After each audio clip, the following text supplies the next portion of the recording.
Olá, amigos. Estamos mais uma vez aqui reunidos. Nessa oportunidade, nós vamos conversar um pouco a respeito do Evangelho segundo o Espiritismo. Lá no seu capítulo 11, vamos abordar os itens 11 a 13.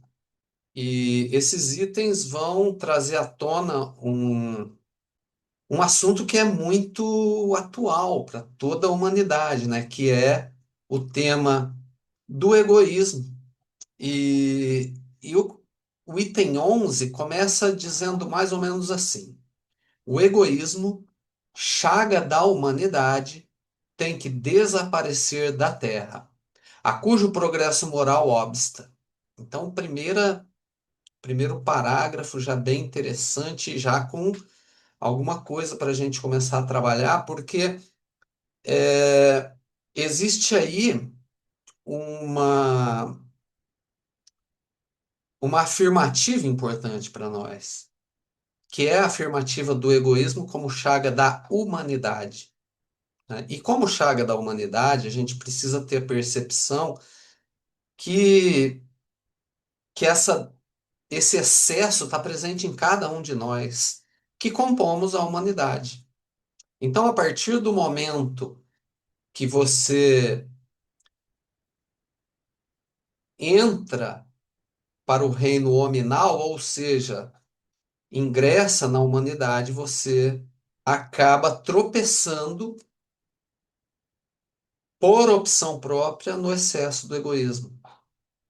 Que vamos tentar analisar a raiz do egoísmo. O egoísmo, ele se radica, entre outros aspectos, mas na nossa concepção principal, na lei de conservação. Porque essa lei que vai no reino animal fazer com que as espécies lutem pela manutenção da vida. E até aí é muito útil, né?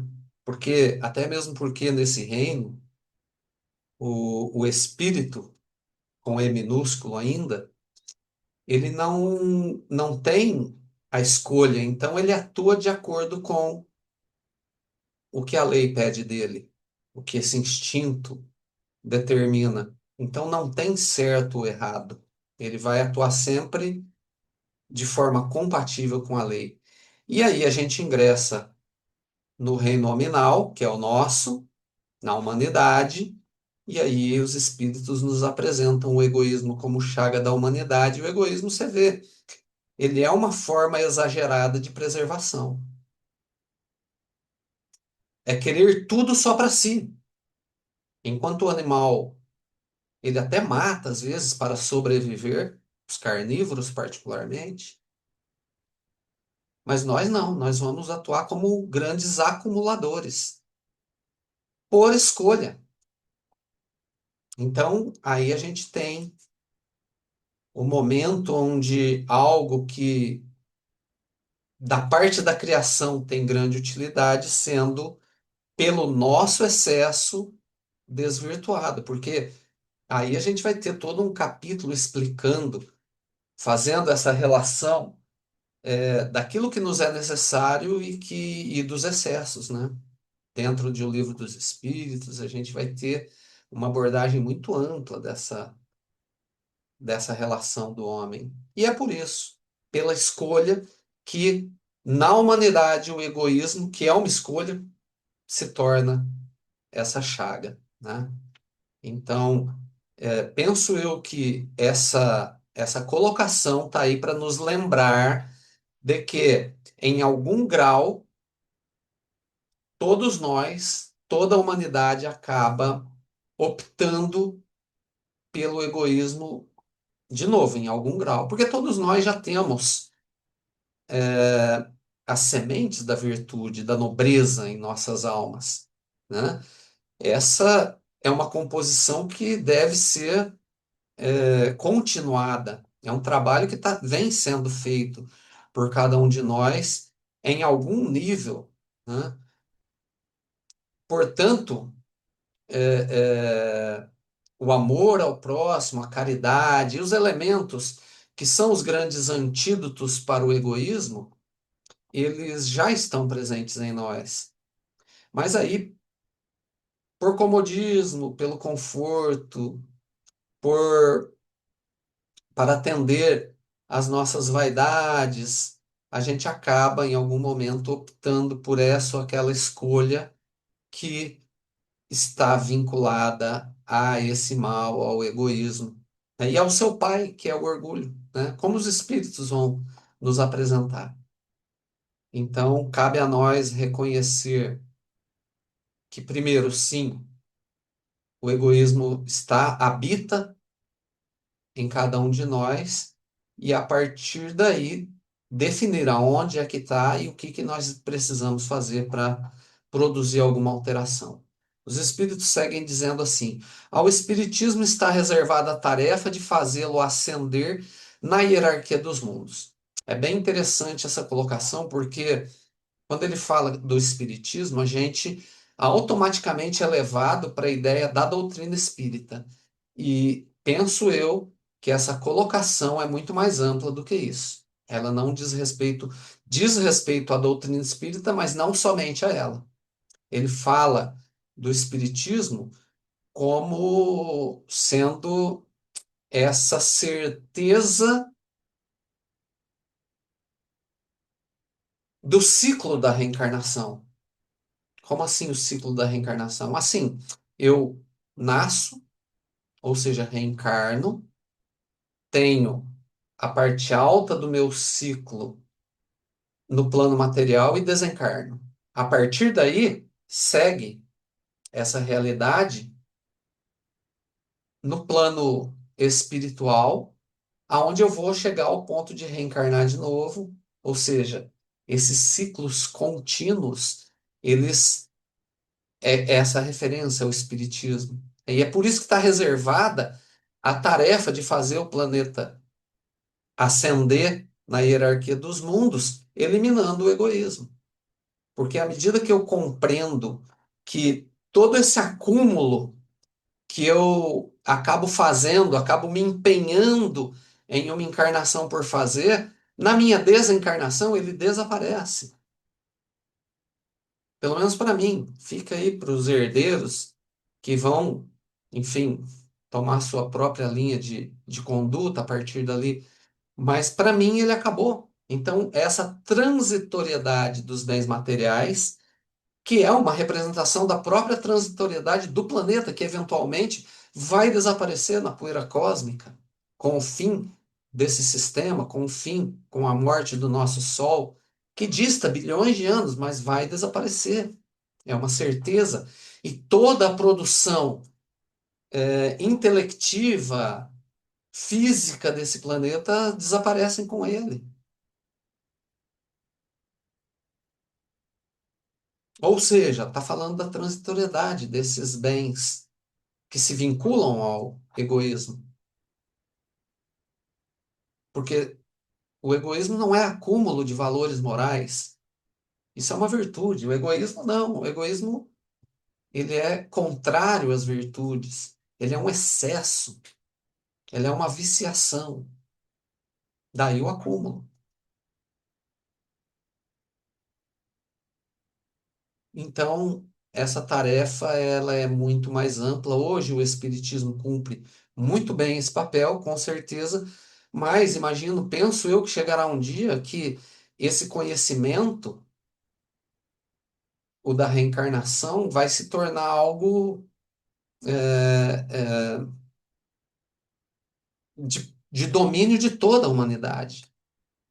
Segue o texto dizendo assim: o egoísmo é o alvo para o qual devemos dirigir nossa força e coragem. Coragem, pois dela muito mais necessita cada um para vencer-se a si mesmo do que para vencer ao outro. E aqui tem alguns valores interessantes que acabam apontando para uma patologia que acaba nascendo do egoísmo, né? Qual seja essa distorção com que nós acabamos vendo a realidade e vivendo num mundo fantasioso, né? Nesse mundo onde a gente se coloca em um patamar, que é claro, por ser fantasioso, a gente de fato não está nele.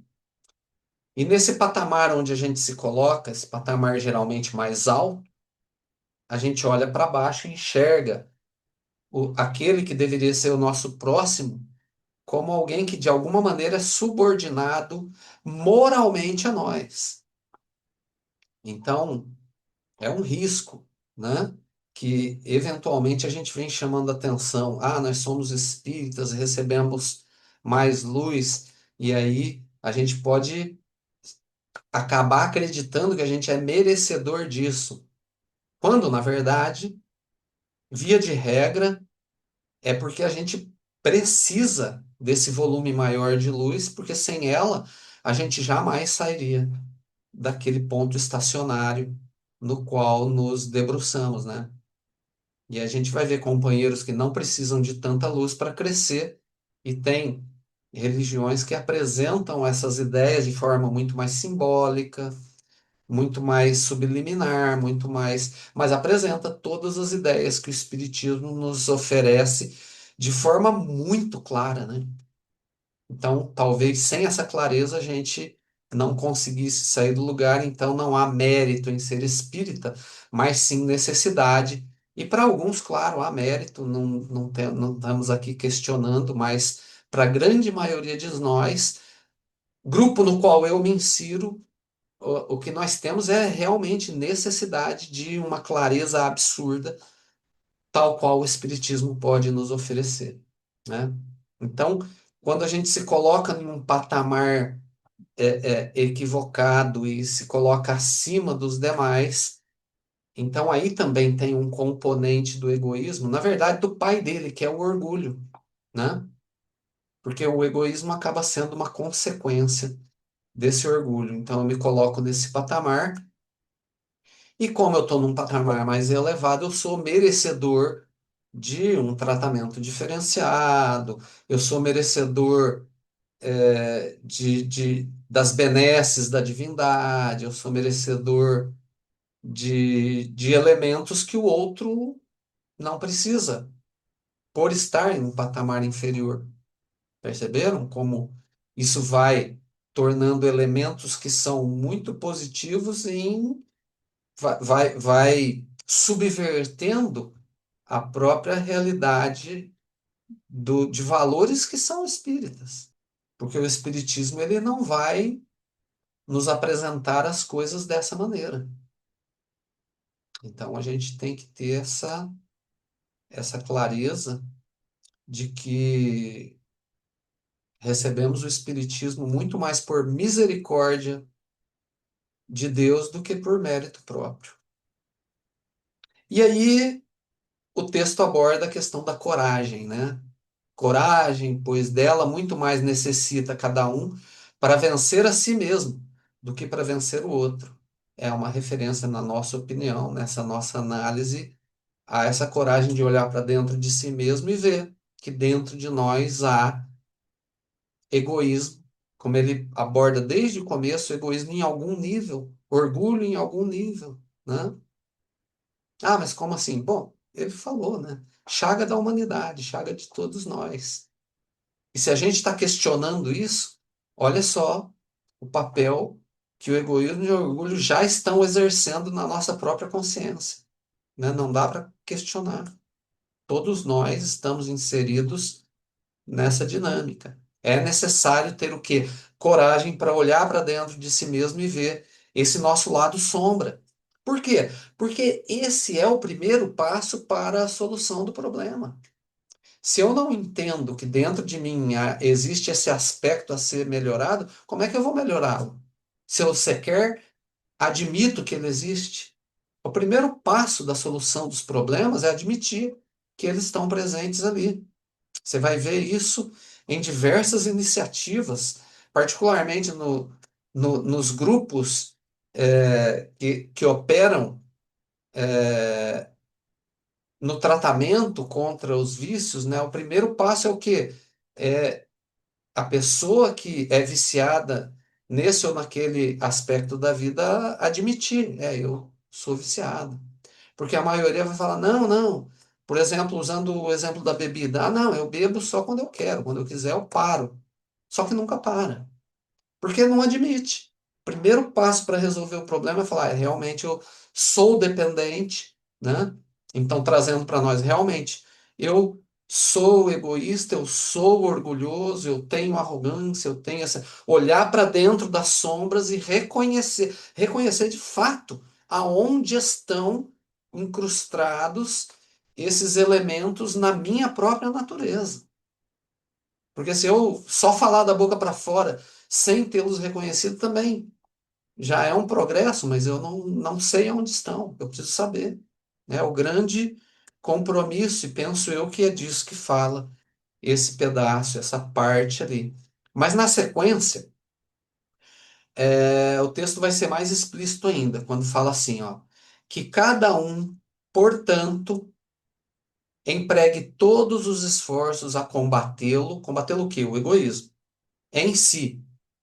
Em si. Eu vou fazer uma pausa aqui porque muitas vezes vou trazer para mim, o palestrante, eu que estou falando, né? Imagina se eu achar que o meu papel é mudar o mundo. Meu papel falando é o de mudar o mundo. De fato, meu papel é mudar o mundo da minha intimidade. Essa fala, ela se dirige para dentro de mim. Talvez ela sirva para mais alguém. Que bom. Mas esta análise, esta construção é em primeiro degrau para mim. Porque caso contrário, além do egoísmo, vai haver hipocrisia de quem está falando que egoísmo é para a humanidade, mas menos para mim. Já me coloquei num patamar acima da própria humanidade. Olha só que maluquice. Então, olha só como ele como ele vai falar, que cada um, portanto, empregue todos os esforços a combatê-lo em si. Tudo isso que eu estou falando é para mim, para aplicar aqui, produzir alterações aqui, produzir saúde aqui, né? Certo de que esse monstro devorador de todas as inteligências, esse filho do orgulho, é o causador de todas as misérias do mundo terreno. Olha só como ele vai usar aqui algumas imagens metafóricas bem interessantes, né? E a nossa primeira reflexão vai ficar em torno dessa metáfora do monstro devorador de todas as inteligências, né? Como assim um monstro que devora todas as inteligências? Pensamos que quando o foco é excessivo no eu, no ego, esse foco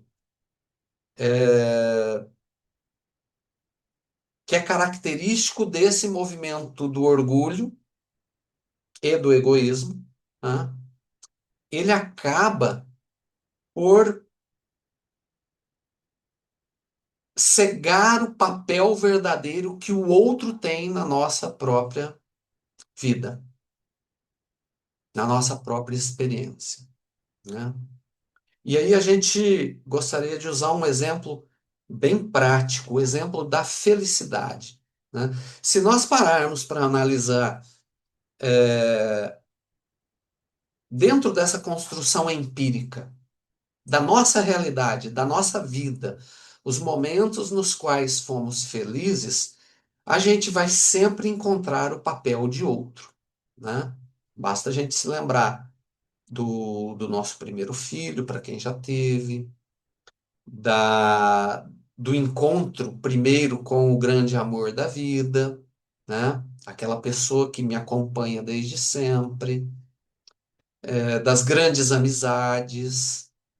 Então, todos esses eventos que guardam significação na nossa experiência, que englobam os familiares, o pai, a mãe, os irmãos, os tios, e também os não familiares, mas que acabam se agregando, os amigos, companheiros de trabalho, pessoas importantes, referências. todos esses eventos que se vinculam à experiência da felicidade têm dentro de si o próximo, outra pessoa, um semelhante. E que muitas vezes, equivocadamente, a gente acaba aliando essa ideia de felicidade com um bem. Por exemplo, eu vou ser feliz quando eu comprar um carro novo. E eu vou dizer para vocês, vocês podem até comprar, ele vai trazer algum sentimento que lembra a felicidade, mas não é, é satisfação, né? A satisfação é o sentimento de satisfazer alguma necessidade, ou seja, em ter algo, né? Que a gente confunde com felicidade. Felicidade é o sentimento que está implícito ao ser, né? Quando eu lembro da minha mãe, eu não tive a minha mãe de forma possessiva, eu convivi com ela. Eu comunguei aqueles momentos, ou meu pai, ou a minha esposa, ou meu filho, e por aí vai. Você comunga, você não tem, não é posse sua. E é daí que advém a felicidade. Agora, da posse, o que advém é a saciedade. Você sacia, você se sente saciado, e essa saciedade, ela é finita. É daí que eu guardo essas lembranças desde a minha infância e vou carregar comigo. Mas já a saciedade não. Super transitória, passa rapidão. Compra o carro, provavelmente um mês ou dois depois, 6 meses depois, aquilo ali é algo natural para você, algo que você tem. E daqui a pouco ele fica velho, você já quer se livrar daquilo, né? Olha só, passou, saciedade passa. Que acontece com a refeição? Você come, se sacia, por melhor que ela seja, o que vai acontecer com ela? Daqui a pouco você vai se livrar dela, com uma sensação de repúdio, inclusive. Porque quando você se alimenta, ela te sacia muito bacana. Quando você se livra, a sensação não é bem essa. Todos nós conhecemos. E saciedade é isso. Essa é a grande característica dela, né? Pensamos que no campo da alimentação ela fica mais assim, mais explícita. Então a gente tem que aprender a diferenciar o que me sacia, o que é saciedade, do que me torna feliz, do que é felicidade, né? Primeiro grande passo para a gente não distorcer o mundo. E quando eu mergulho no campo do orgulho e do egoísmo, o que acontece com o próximo? Esse que tem a capacidade de me oferecer de verdade felicidade, eu transformo ele em um objeto. Como eu estou acima, eu sou merecedor demais, ele está abaixo, ele não é mais um semelhante, não é mais o próximo. À medida que eu vou entrando nessa distonia com a lei divina, o outro vai ficando cada vez mais semelhante a um objeto. E nós vamos ver casamentos onde o noivo ou a noiva se casam com um objeto. E não vai dar certo, é claro, é óbvio. Esse sentimento de felicidade, porque eu não estou me casando com o próximo, eu estou me casando com os bens, com os recursos, com a beleza daquele corpo. É isso.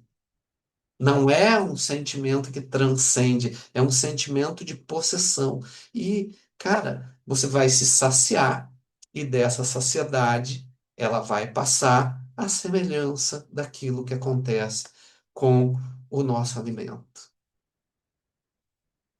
Então, pensamos que é mais ou menos esse o, o monstro devorador de todas as inteligências. Porque se eu já tive a capacidade de olhar o próximo como um semelhante, como alguém que em potencial vai me tornar mais feliz, eu vou perdendo essa capacidade.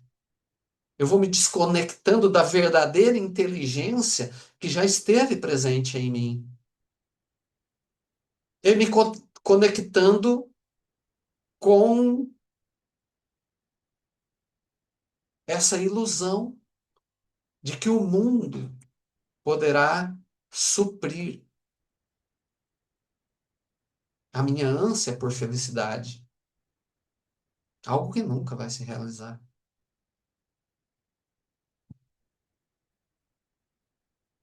É um pensamento que devora as inteligências e as possibilidades da nossa vida. Perceberam?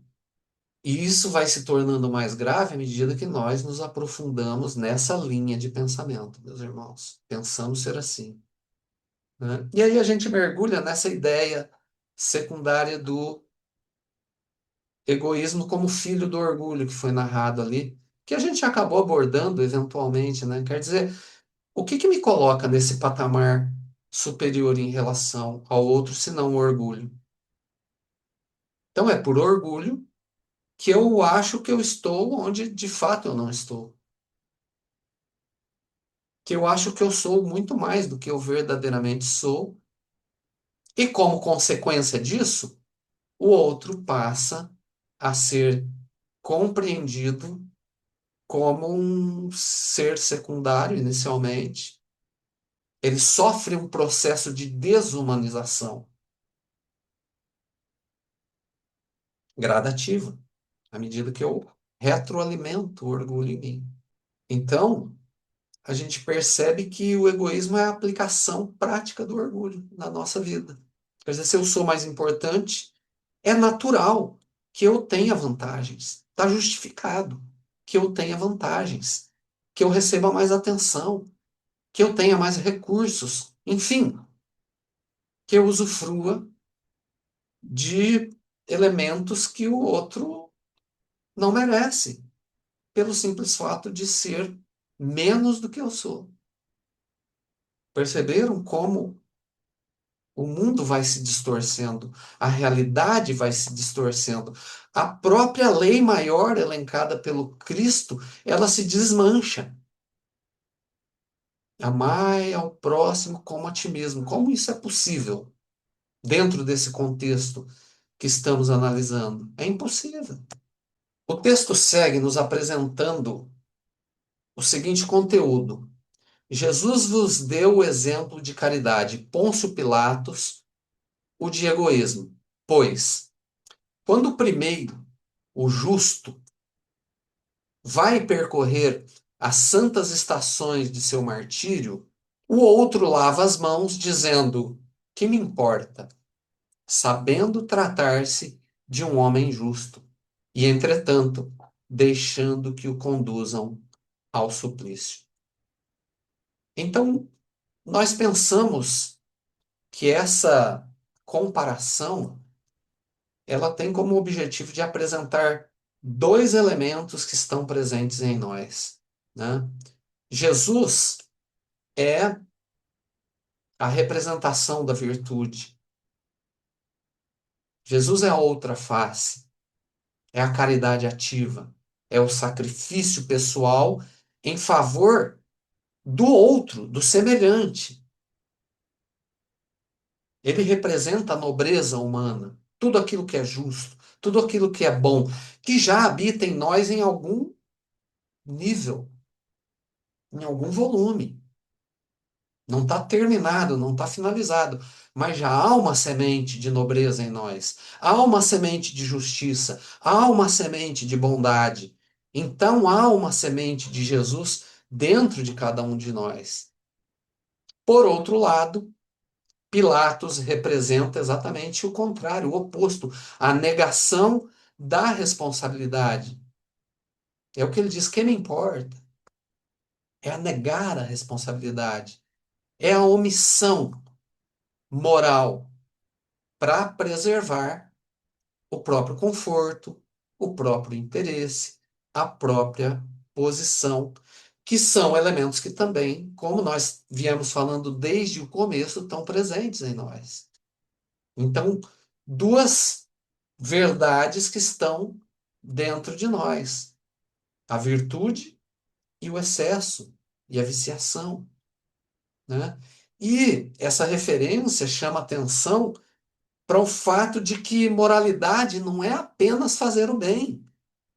Porque quando o bem, a oportunidade da prática do bem se apresenta, é necessário que nós tenhamos coragem, de novo, volta o tema, né, da coragem para agir pelo bem.